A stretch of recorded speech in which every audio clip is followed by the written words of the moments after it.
మనలో ప్రతి ఒక్కరు వాచ్లను ధరిస్తారు. అంత అందంగా రెడీ అయినా గానీ చేతికి వాచ్ పెట్టుకోకపోతే ఏదో లోటు ఉందనే ఫీలింగ్ కలుగుతుంది. వాచ్ పెట్టుకుంటే ఒక హుందాతనం, ఒక పంక్చువాలిటీ, టైమింగ్ మెయింటైన్ చేసే వ్యక్తిగా జనాలు వాచ్ పెట్టుకున్న వారిని చూస్తారు. మరి ఒక్కో వయసుకు తగ్గవారు ఒక్కో రకమైన వాచ్ కంపెనీని ఎన్నుకుంటారు. వారి యొక్క బ్రాండ్ స్టైల్ కి తగ్గట్లుగా వారు ఎటువంటి వాచ్ ని ధరించాలో డిసైడ్ చేసుకుంటారు. కానీ అన్ని ఏజ్ల వారు ఖచ్చితంగా ఇష్టపడే వాచ్ ఏదంటే అది రోలెక్సే అని చెప్పాలి. కానీ దాని యొక్క ధర చుట్టుపక్కల వాచ్ల కంపెనీ ధరలతో పోల్చుకుంటే పాలకోవకి పైనాపిల్ కి డిఫరెన్స్ ఉన్నంత ఉంటుంది. అసలు ఈ రోలెక్స్ వాచ్లకి ఎందుకు ఇంత ఖరీదు? సాధారణ స్టీల్ తో తయారు చేసినా గానీ ఈ రోలెక్స్ వాచ్లకి ఎందుకు ఇంత ధర అనే విషయాన్ని ఈ వీడియోలో తెలుసుకునే ముందు టీటాక్ ఛానల్ ని సబ్స్క్రైబ్ చేయడం మాత్రం మర్చిపోకండి. ఇక విషయంలోకి వెళ్దాం. 1905లో ఆల్ఫ్రెడ్ డేవిస్ మరి అతని యొక్క ఒక మిత్రుడైన హ్యాన్స్ విల్స్టోర్స్ తో కలిపి వ్రిస్ట్ వాచ్లు తయారు చేసే కర్మాగారాన్ని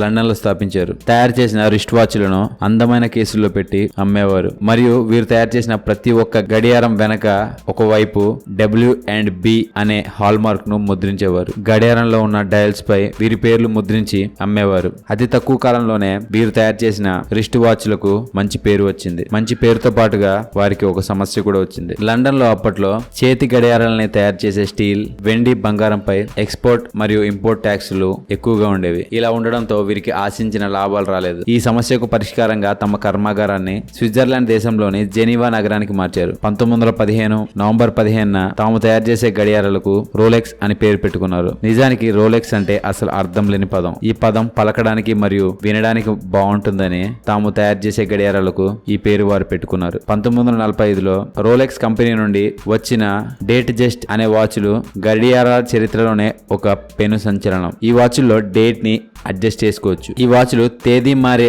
డయల్ తో వచ్చిన మొట్టమొదటి గడియారంగా కూడా పిలువబడుతుంది. అప్పటి వరకు గడియారాల్లో టైంను మాత్రమే చూసిన ప్రజలు టైంతో పాటు డేట్ ను కూడా మారే వాచ్ ని కొనడానికి ఇష్టపడ్డారు. ఇంకొద్ది రోజుల తర్వాత తేదీతో పాటు రోజులు మారే వాచ్ ను రోలెక్స్ మార్కెట్ లోకి రిలీజ్ చేసింది. ఈ రెండు వాచ్లతో లక్షల్లో ఉన్న రోలెక్స్ బిజినెస్ కోట్లలోకి వెళ్ళింది. రోలెక్స్ కంపెనీకి ఇప్పటి వరకు 31 వరల్డ్ రికార్డ్స్ ఉన్నాయి. అంతేకాకుండా ప్రపంచంలోనే మొట్టమొదటి వాటర్ ప్రూఫ్ వాచ్ ని రోలెక్స్ తయారు చేసింది. ఖండాల మధ్య విమానాల్లో ప్రయాణించేటప్పుడు ఒక ఖండంలో ఒక టైం, మరొక ఖండంలో మరొక టైం ఉంటుంది. కనుక టైం ని ఖచ్చితంగా తెలుసుకోవడానికి ఒక గడియారాన్ని తయారు చేయవలసిందిగా ఆనియం ఎయిర్వేస్ రోలెక్స్ ని కోరాయి. ఆనియం ఎయిర్వేస్ కోరిక మేరకు ఒకేసారి 2 సమయ మండలాలను చూపించే రోలెక్స్ GMT మాస్టర్ అనే గడియారాన్ని విడుదల చేసింది. ఇలా రోలెక్స్ ప్రపంచంలో ఎవరికీ సాధ్యం కాని విధంగా విభిన్నంగా గడియారాలను తయారు చేసి ప్రపంచంలోనే అత్యంత శక్తివంతమైన వాచ్ కంపెనీగా అవతరించింది. చూశారు కదా రోలెక్స్ కంపెనీ గురించి మీకు తెలియని కొన్ని ఆసక్తికరమైన విషయాలు ఈ వీడియో కనుక మీకు నచ్చినట్లయితే లైక్ చేయండి, షేర్ చేయండి. ఇలాంటి మరికొన్ని ఇంట్రెస్టింగ్ విషయాల గురించి తెలుసుకోవాలనుకుంటే